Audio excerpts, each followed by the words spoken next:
Hey there YouTube, BSO here, currently with something a little different. Now that the new format is underway, and obviously YCS Toronto was last weekend, you can't really say that the meta is taking shape, but it could lead to what might be like the top decks of the current format. Well, with that underway, I thought I would show you what I class as being the air quotes skeleton of any deck for this upcoming format. This is just my opinion, and if you disagree then that's fine, everyone's entitled to their own opinion. But I feel that these are the cards that could quite easily fit into any deck. So I'll just show you this is what I think of it.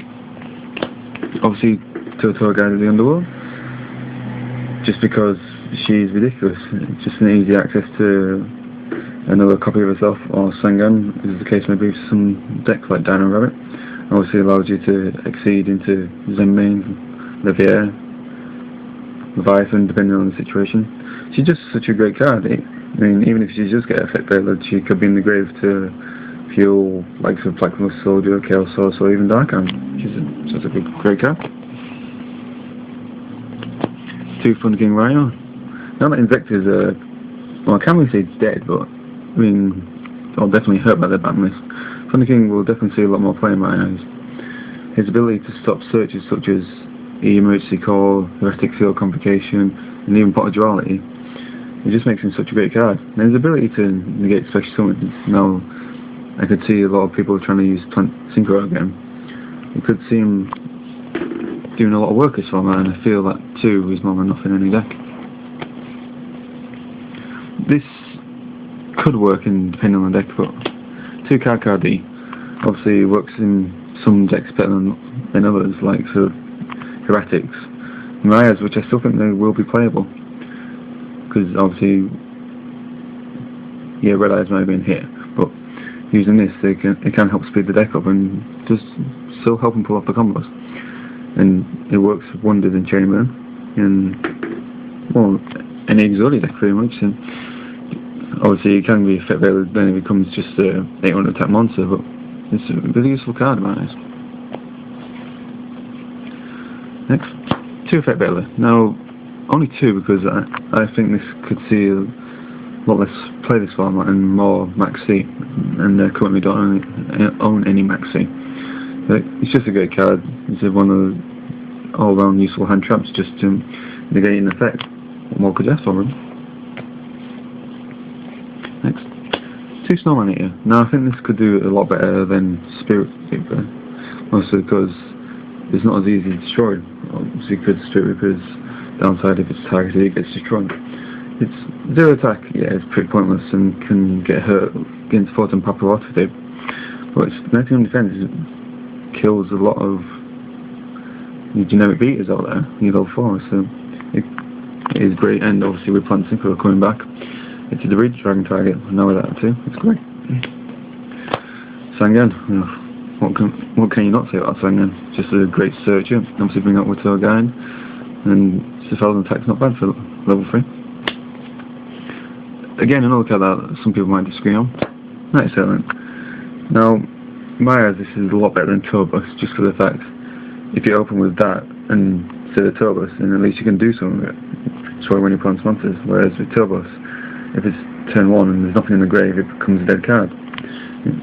Just mainly there for the extra Tour Guide target, but not everyone will be doing that in my eyes.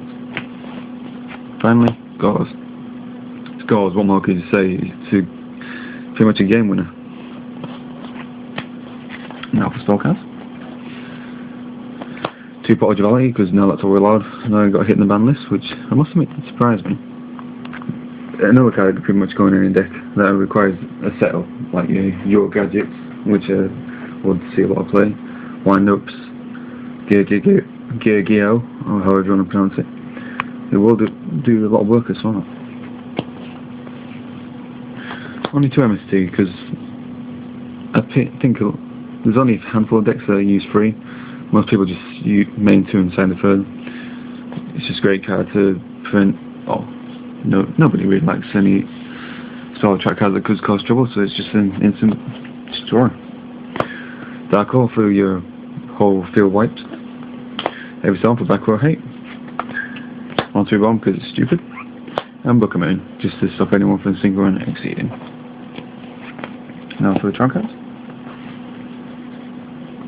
2 Solemn Warning. Even now that a lot of Swarm decks have died, like the Chaos Dragons, a lot of people did see, well, weren't actually using this as much, just because you could just pretty much swarm the field.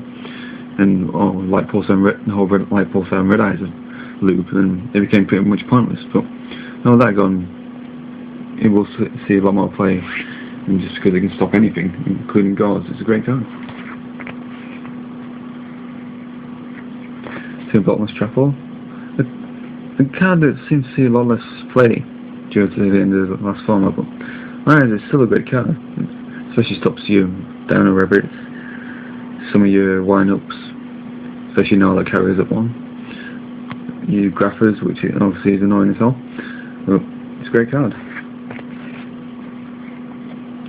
2 Torrential. It makes me wonder what Konami were thinking to decide to put this up to 2, but when they did, the game became a lot more fun, because it makes you a bit more risque about some new monsters, but there are a lot of cards out there that get effects off running in the graveyard, don't really care, so it's a great card to have.